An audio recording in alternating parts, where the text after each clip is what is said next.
എന്റെ ഏറെ പ്രിയപ്പെട്ട അമ്മമാർക്കും സജ്ജനങ്ങൾക്കും നമസ്കാരം. ഈ വീഡിയോ കാണുന്ന നിങ്ങൾ ഓരോരുത്തരും കുടുംബത്തെ ഒരുപാട് നെഞ്ചോട് ചേർത്ത് പിടിക്കുന്നവരാണെന്ന് എനിക്കറിയാം. നിങ്ങൾ അമ്മമാർക്ക് പലപ്പോഴും ഉള്ളിലൊരു പേടിയുണ്ട്. എന്റെ മക്കളുടെ ഭാവി സുരക്ഷിതമാണോ? കുടുംബത്തിലെ ഐശ്വര്യം എന്നും ഇതുപോലെ തന്നെ നിലനിൽക്കുമോ? അല്ലെങ്കിൽ ഒരുപാട് ദാരിദ്ര്യ ദുഃഖങ്ങളും മറ്റു മനപ്രയാസങ്ങളും ഈ ഒരു സമയത്ത് അലട്ടുന്നുണ്ടെങ്കിൽ എന്നീ അവസ്ഥയ്ക്കൊരു മാറ്റം ഉണ്ടാവും എന്നിങ്ങനെ ധാരാളം സംശയങ്ങളാണ്, സന്ദേഹങ്ങളാണ് ഓരോ അമ്മ മനസ്സുകളിലും. ഇന്ന് ഞാൻ നിങ്ങളോട് പറയുന്നത് ഒരു സാധാരണ ഏകാദശിയെക്കുറിച്ചല്ല, 3 വർഷത്തിൽ ഒരിക്കൽ മാത്രം കടന്നു വരുന്ന സാക്ഷാൽ പുരുഷോത്തമ ഭഗവാൻ അനുഗ്രഹിക്കുന്ന പരമ ഏകാദശിയെക്കുറിച്ചാണ്. നാളെ ജൂൺ 11 വ്യാഴാഴ്ചയാണ് അതിവിശിഷ്ടമായി പരമ ഏകാദശി വ്രതം ആചരിക്കപ്പെടുന്നത്. ജീവിതത്തിലെ ഒരുപാട് വ്രതങ്ങളും പൂജകളും നമ്മൾ അനുഷ്ഠിക്കാറുണ്ടല്ലേ. എന്നാൽ ചില ദിവസങ്ങൾ അല്ലെങ്കിൽ ചില വ്രതങ്ങൾ അത്രമേൽ വിശേഷപ്പെട്ടവയാണ്. ആ ദിവസം ചെയ്യുന്ന ഒരു ചെറിയ പ്രാർത്ഥന പോലും പല മടങ്ങ് ഫലം നൽകുമെന്നാണ് പുരാണങ്ങൾ പറയുന്നത്. അത്തരത്തില് അത്യപൂർവമായ ഒരു ദിനമാണ് പരമ ഏകാദശി എന്ന് പറയുന്നത്. സാധാരണ വരുന്ന ഏകാദശി അല്ല ഇത്. അധിമാസത്തിൽ മാത്രം വരുന്ന വളരെ അപൂർവമായ ഒരു ഏകാദശിയാണ് ഈ പരമ ഏകാദശി എന്ന് പറയുന്നത്.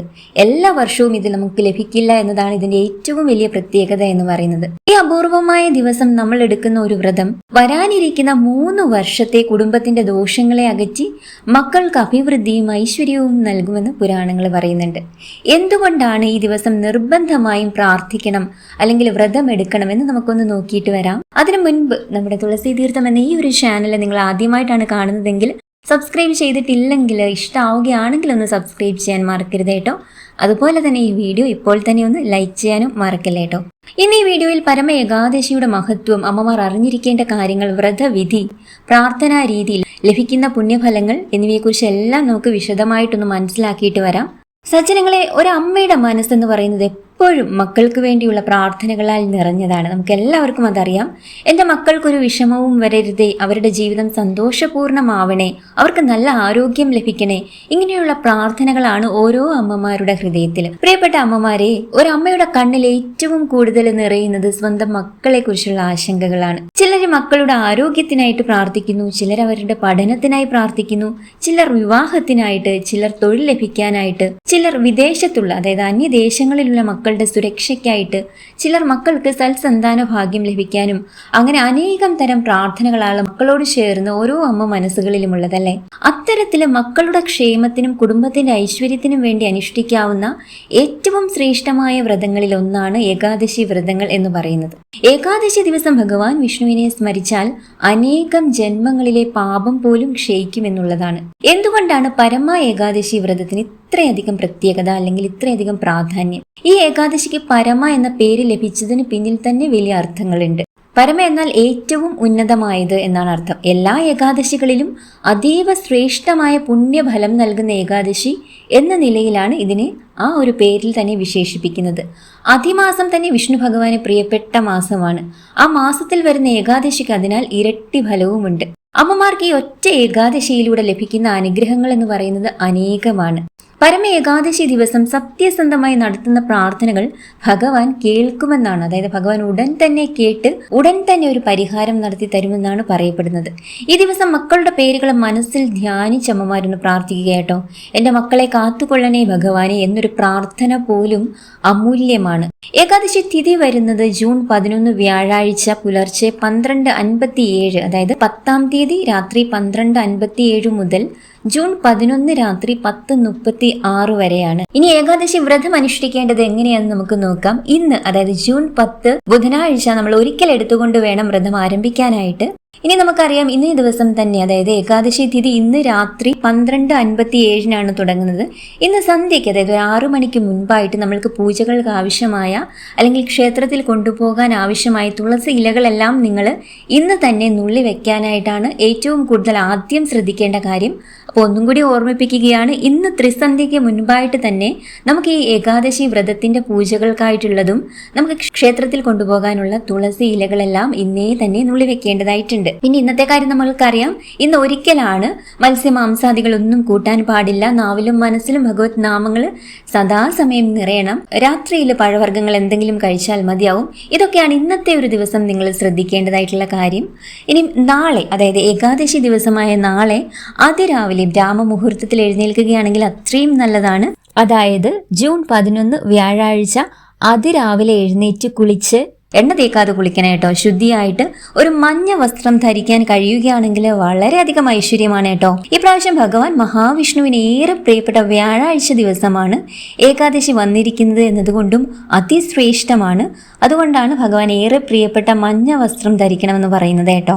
ഇനി ഈ ഒരു സമയത്ത് നമ്മൾക്ക് പൂജാമുറിയിലെത്തി ഭഗവാന്റെ പാതാരവിന്ദങ്ങളിൽ നമ്മുടെ വീട്ടിലുള്ള പുഷ്പങ്ങളെല്ലാം തന്നെ സമർപ്പിക്കാവുന്നതാണ്. ഭഗവാന് തുളസിയില സമർപ്പിക്കാവുന്നതാണ്.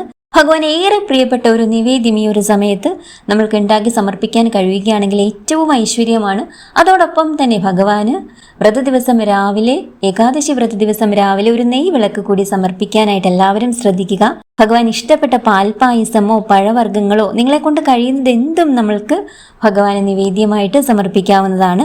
അന്നേ ദിവസം വിഷ്ണു സഹസ്രനാമം ചൊല്ലുന്നത് അത്യുത്തമമാണ്. അതിന് സാധിക്കാത്തവര് 3 തവണ ശ്രീരാമ മന്ത്രം ചൊല്ലാവുന്നതാണ്. ഭാഗവതം, നാരായണീയം, ഭഗവത്ഗീത എന്നീ പുണ്യഗ്രന്ഥങ്ങൾ പാരായണം ചെയ്യുകയോ ശ്രവിക്കുകയോ ചെയ്യുന്നത് ഒരുപാട് ഐശ്വര്യമാണ്. ഭഗവാന്റെ മൂലമന്ത്രങ്ങളായ അഷ്ടാക്ഷരി മന്ത്രം ഓം നമോ നാരായണായ, അതുപോലെ തന്നെ ദ്വാദശാക്ഷരി മന്ത്രം ഓം നമോ ഭഗവതേ വാസുദേവായ എന്നിവ 108 തവണ ജപിക്കുന്നത് സർവശ്രേഷ്ഠമാണ്. നിങ്ങൾക്കറിയാവുന്ന ഭഗവാന്റെ നാമങ്ങളും കീർത്തനങ്ങളും അതെന്ത് തന്നെയായാലും അന്നേ ദിവസം മുഴുവൻ നമ്മുടെ നാവിലും മനസ്സിലും നിറയണം. ഇതിൽ നിന്നെല്ലാം നമ്മൾക്ക് ലഭിക്കുന്ന ഐശ്വര്യം, മനസമാധാനം, സന്തോഷം എന്നിവയെല്ലാം അത്രയും വലുതാണ്. അതുകൊണ്ടാണ് ഭഗവാന്റെ നാമങ്ങൾ അത്രയും നമ്മുടെ നാവിലും മനസ്സിലും നിറയണമെന്ന് പറയുന്നത് കേട്ടോ.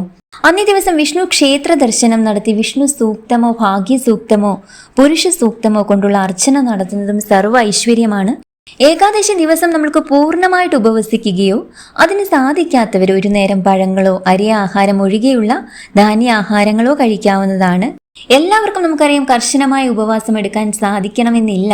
പ്രായമായ അമ്മമാർക്കും രോഗമുള്ളവർക്കും അത് നന്നായിട്ട് ബുദ്ധിമുട്ടുണ്ടാക്കും. അതിനാൽ സ്വന്തം ആരോഗ്യസ്ഥിതി അനുസരിച്ച് വ്രതം അനുഷ്ഠിക്കാൻ ശ്രദ്ധിക്കുക.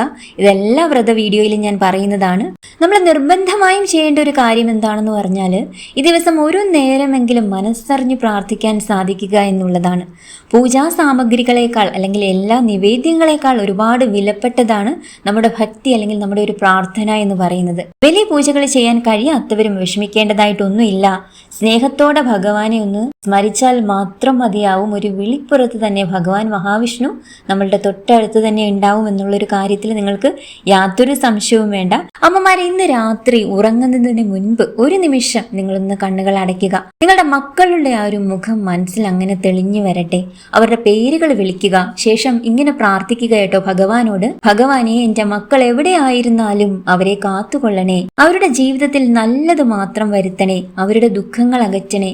അവരുടെ വഴികൾ തെളിച്ചു തരണമേ. ഈ പ്രാർത്ഥനയ്ക്ക് അമ്മയുടെ ഹൃദയത്തിന്റെ ശക്തിയുണ്ട്.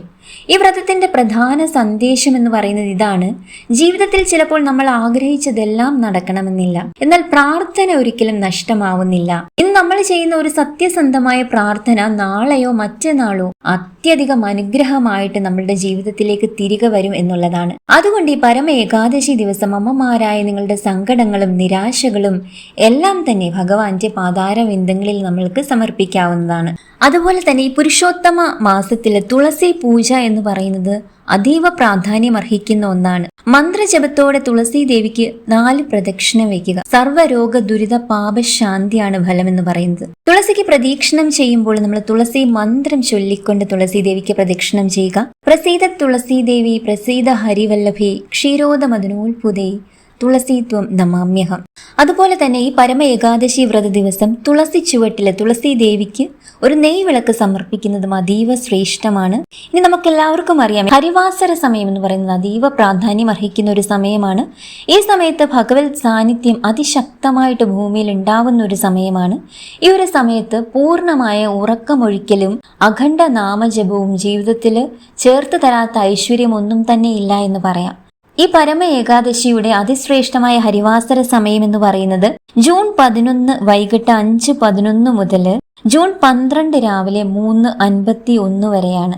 നാമജപങ്ങൾ കൊണ്ടും കൃത്യമായ ചിട്ടകൾ പാലിക്കുന്നതിലൂടെയും ആഗ്രഹ സഫലീകരണത്തിന് ഇതിലും പറ്റിയൊരു മുഹൂർത്തമില്ല എന്ന് തന്നെ പറയാം. ജൂൺ 12 വെള്ളിയാഴ്ച മലരും തുളസിയിലയും ഇട്ട് തീർത്ഥം സേവിച്ച് നമുക്ക് പാരണ വീടാവുന്നതാണ്. പാരണ വീടേണ്ട സമയം എന്ന് പറയുന്നത് ജൂൺ 12 രാവിലെ 6:07 മുതൽ 8:38 വരെയുള്ള ഒരു സമയമാണ്. ഈ സമയത്തിനുള്ളിൽ തീർത്ഥം സേവിച്ച് പാരണ വീടാവുന്നതാണ്. അങ്ങനെ ഈ പുരുഷോത്തമ മാസത്തിന്റെ പുണ്യതയിൽ നിന്നുകൊണ്ട് ഈ പവിത്രമായ പരമ ഏകാദശി വ്രതം നോച്ച് അതിന്റെ സർവ്വ ഐശ്വര്യങ്ങളും നിങ്ങളുടെ ജീവിതത്തിൽ ഉടനീളം ഉണ്ടാവട്ടെ. സജ്ജനങ്ങളെ, ഭക്തി എന്നത് നമ്മൾ എത്ര വലിയ പൂജ ചെയ്യുന്നു എന്നതിലല്ല, എത്ര നിഷ്കളങ്കമായി പ്രാർത്ഥിക്കുന്നു എന്നതിലാണ്. വരാനിരിക്കുന്ന 3 വർഷത്തേക്കുള്ള ഐശ്വര്യം നിങ്ങളുടെ കുടുംബത്തിൽ നിറയാൻ ഈ വ്രതം ഭക്തിയോടുകൂടി എല്ലാവരും എടുക്കുക. നിങ്ങൾ വ്രതം എടുക്കുന്നുണ്ടെങ്കിൽ താഴെ കമന്റ് ബോക്സിൽ ഓം നമോ ഭഗവതേ വാസുദേവായ എന്നൊന്ന് കുറിക്കുക കേട്ടോ. അത് മറ്റുള്ളവർക്കും പ്രചോദനമാവട്ടെ. നിങ്ങളുടെ സുഹൃത്തുക്കൾക്കും ഈ അറിവ് ഷെയർ ചെയ്തു കൊടുക്കുക. എല്ലാവർക്കും ഭഗവാൻ മഹാവിഷ്ണുവിന്റെയും മഹാലക്ഷ്മിയുടെയും നമ്മുടെ പൊന്നു ഗുരുവായൂരപ്പന്റെ അനുഗ്രഹവും കൂടി നിങ്ങളുടെ ജീവിതത്തോട് ചേർന്നുണ്ടാവട്ടെ എന്ന് ആത്മാർത്ഥമായി പ്രാർത്ഥിക്കുന്നു.